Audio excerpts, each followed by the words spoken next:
So I'm actually going to preface this video with a quote from J.R.R. Tolkien, who of course wrote The Hobbit and The Lord of the Rings and so many other beautiful stories, and what he had to say about the Anglo-Saxon period and English history in general is this.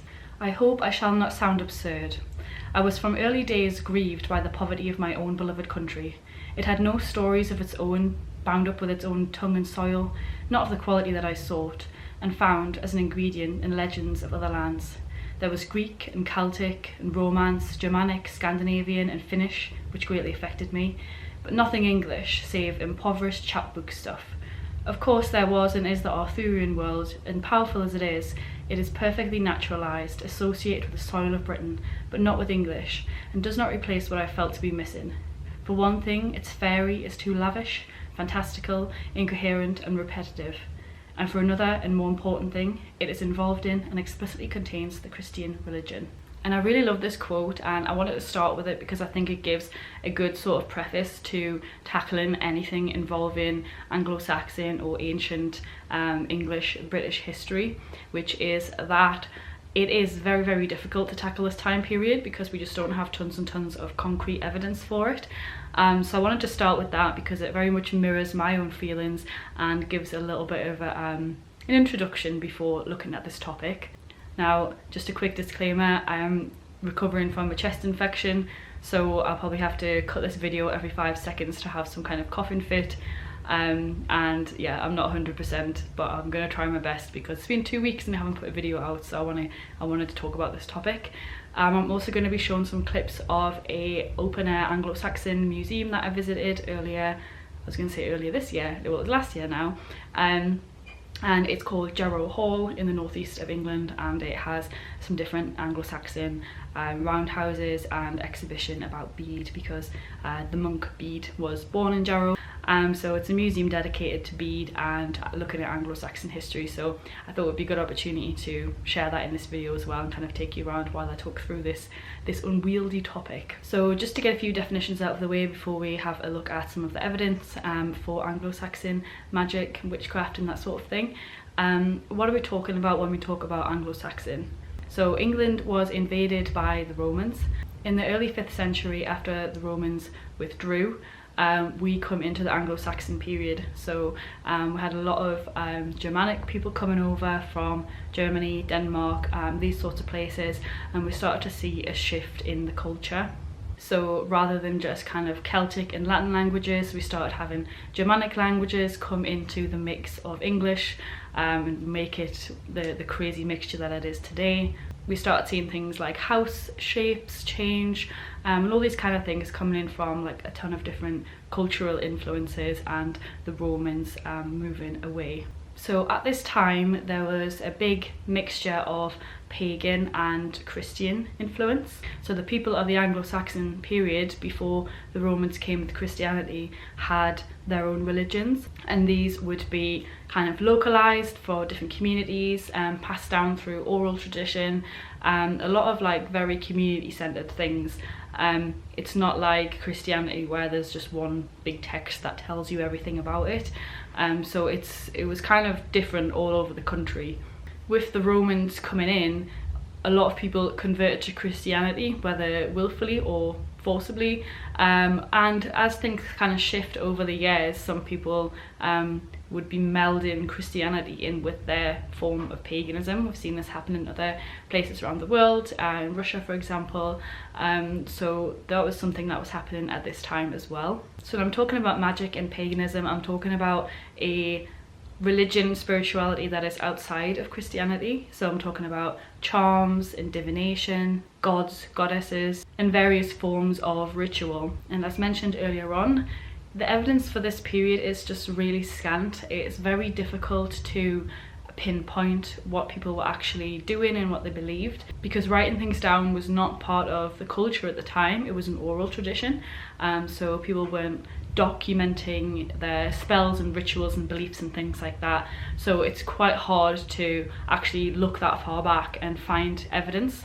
So as always in any of my like history videos, I'll only mention stuff if it is attested in actual sources from the time, or I'll mention it if there's a strong archaeological belief about it. Archaeologists of the day have certain theories based on evidence, or I'll sort of mention theories and things like that as well. But because I love this period in history, it's always quite difficult to find tons and tons of evidence. So what do we actually have in terms of evidence?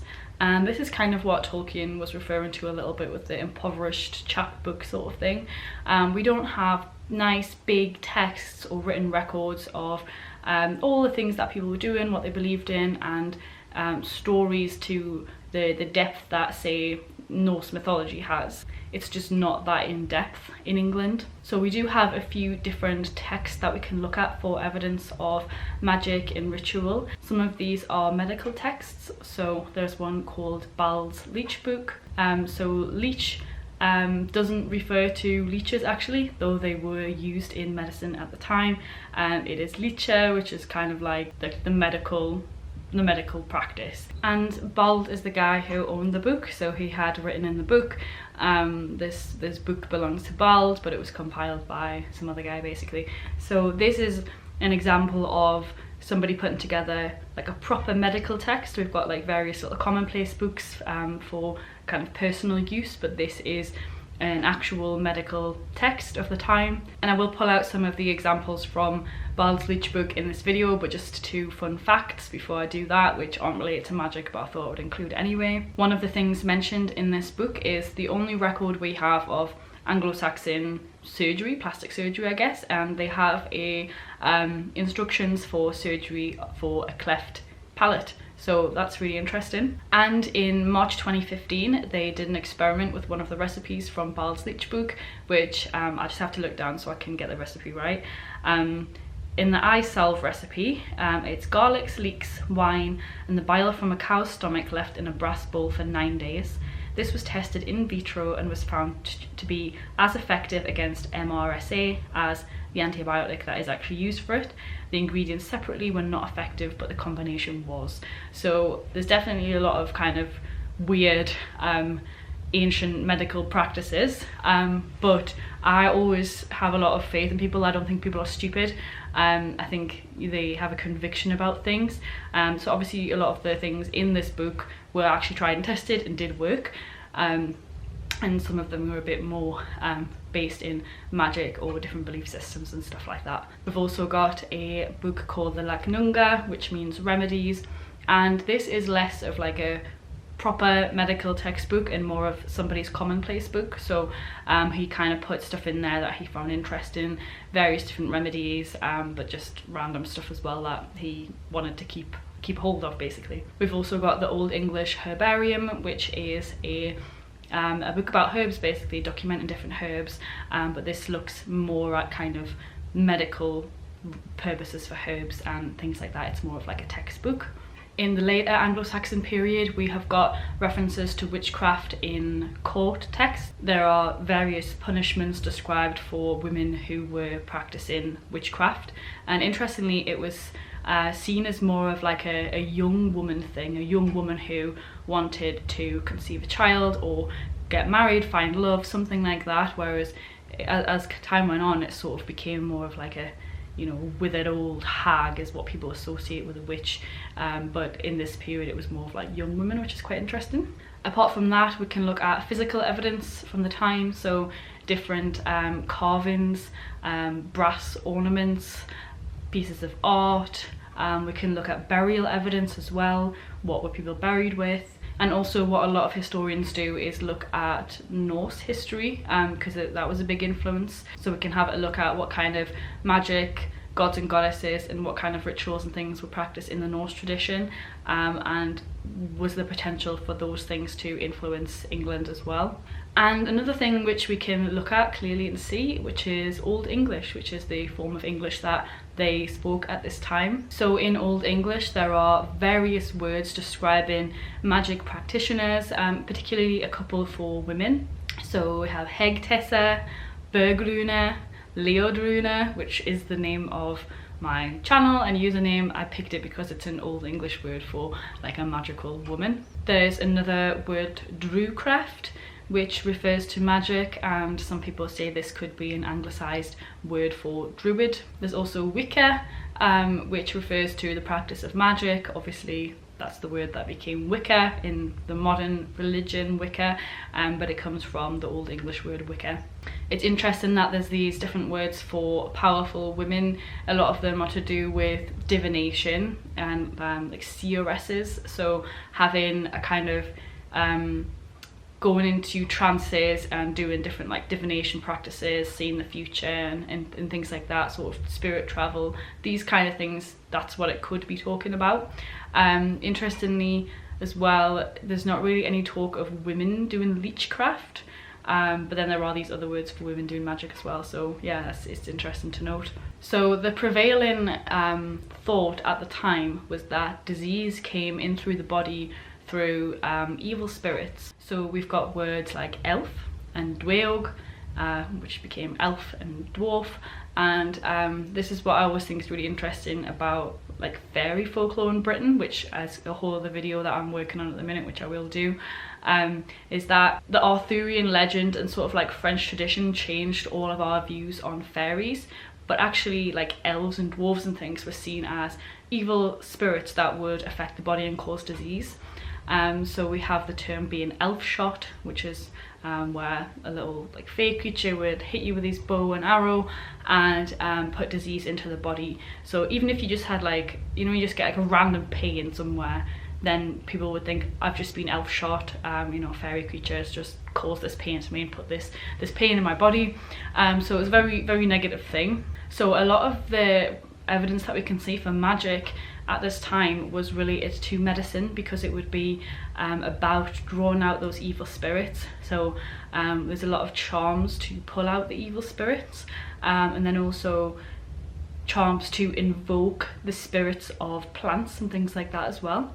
So one of the only bits of evidence really that we've got is in the Lagnunga, like I mentioned before, and it's called the 9 Herbs Charm. So when somebody was reciting this charm, they were invoking the god Woden, which is the English anglicized version of Odin from Norse tradition. So I'll read out a rough translation, I'll put it on the screen as well so you can see. Remember, mugwort, what you made known, what you advised at the proclamation of the gods. You were called Una first, the oldest of herbs. You have power against 3 and against 30.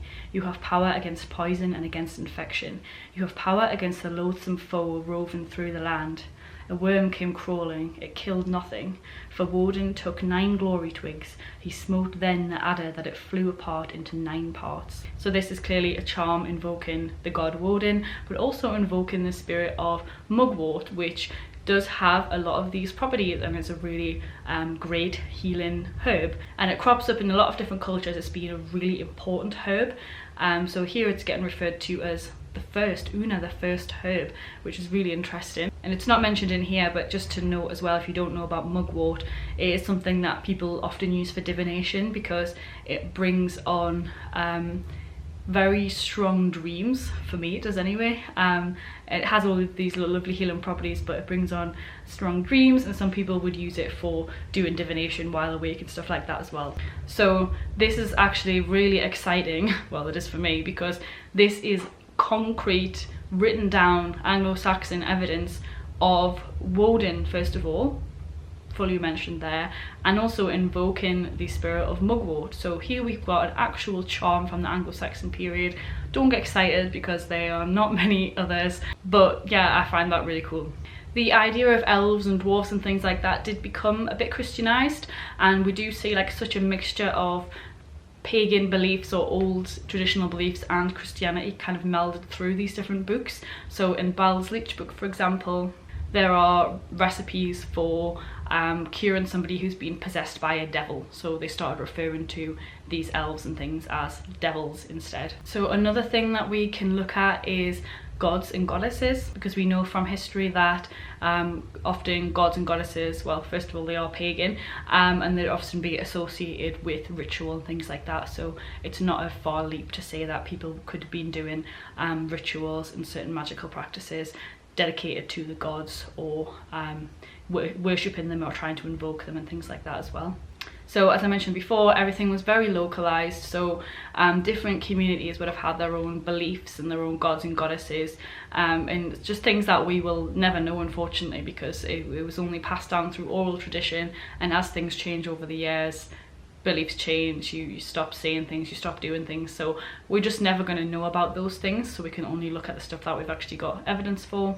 So as I mentioned, we've got Woden, which is the anglicised version of Odin, so that's written down in various texts, and there are some archaeological depictions of him as well, or what we think are of Woden. Woden is also referred to in the Exeter book, which is a book from the time, which contains a lot of like Old English poetry and history and stuff like that. So that's another very exciting book, but it's very Christian, but it does mention Woden in there as well. We've got mentions of the god Tu. I'll probably butcher all these pronunciations, but this was the god of war, could be related to the Norse god Tyr. We've also got Thuno, which is the anglicised version of the Norse god Thor. Frigg, who's the goddess of childbirth and women and things like that as well. And then just to say as well, just to give like a bit more of an indication of how many different gods and goddesses there are that we'll just never know about, the monk Bede, he did write a few things about pagans and pagan tradition, but not very much, because why would he want to? He didn't want to document pagans, he was writing about Christianity, and he wrote so many other wonderful, amazing sources that we've got from this time. He did mention the goddess Sorcery, and I'm just looking down so I can get exactly right what he said, but the only reason we know about this goddess is because Bede wrote this tiny bit about her. So if you think about how many people talk about this goddess now, it's just like an accepted thing. It's just because Bede randomly wrote this down, but he was actually talking about the different months of the year. So April was Jostermonath, so that was the month for this goddess, and he also mentioned another goddess, Hrethmonath, with the goddess Hretha.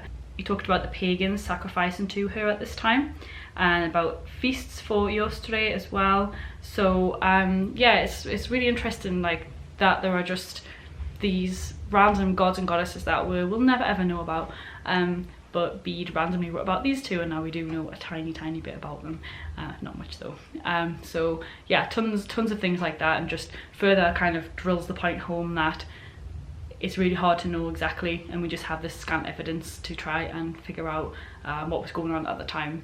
Even though it's not 100% English, I did just want to touch on Norse magic as well, because as mentioned previously, it's not a far stretch of the imagination to think that there was a big Norse influence in England because of the people that were coming over, and because of things like the gods who ended up naming the days of the week and things like that. So it's not a far stretch of the imagination to also think that perhaps they were doing other Norse things as well. And Norse magic is recorded well in the various sources and sagas and things like that. We have Galdr, and in Old English there was Galdocreft, which was coming from this, which is a magic involving like singing and incantations and that sort of thing. There's also Seidr, which is like a binding magic. It's sometimes associated with Odin or women, and seeresses, divination, trances, that kind of thing. And in Norse mythology, the seeress is often referred to as a vulva. So we can have a look through the Norse sources and see different types of magic that they were doing, and think perhaps Anglo-Saxons were also doing similar things with divination, trances, singing, incantations and things like that. It does seem to be a link with those things, especially if you look at the Old English language. And then just a few little bonus things, I guess. The concept of weird, which is kind of like life's fate, destiny, all these kind of things, is mentioned in Beowulf, which is an Old English text. So some people see that as a kind of magical pagan thing, because it's not directly linked to Christianity. It's more of like a, just fate and destiny and these kind of things. So that's just a random little bonus one. And some historians have theorized as well that, based on the evidence that's been found, that there could have been sympathetic magic at the time, which is like doing something to one thing makes it happen to another. So people might think of voodoo dolls as an easy example, but these kind of things where you would like put an enchantment or a charm on one thing and it would affect the other. that's a potential something. So that is pretty much a overview of Anglo-Saxon magic and paganism, and yeah, as I've said, the evidence is very, very scant. I try to really just talk about stuff if there is actually evidence for it, not just make up wild claims. So I've spent many an hour delving into Bald's Leech book and the Lacnunga. It's so interesting, so fascinating, and you can see different charms in there, references to the elves and the devils, bringing disease into the body, and obviously the gods and goddesses as well. And in archaeological evidence there are things like the burial evidence. There's also other things that we're not really sure on, like different ritual sites with maybe like a bowl carved out of the rock. This could be sort of like ritual for collecting blood, sacrifice, worship, these kind of things. So it's definitely difficult.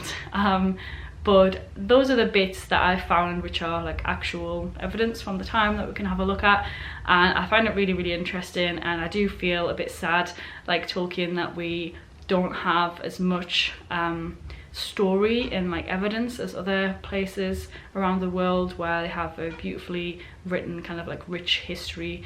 We just don't have that in England, so it's quite hard to pinpoint certain things. But I hope that gave you a nice overview. Because I'm still a bit unwell, I hope I didn't just ramble, and I hope I made sense. My brain's not like fully there.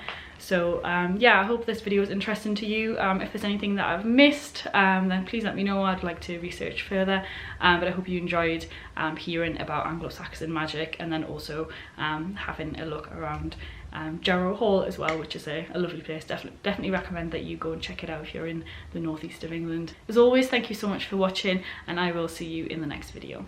Bye.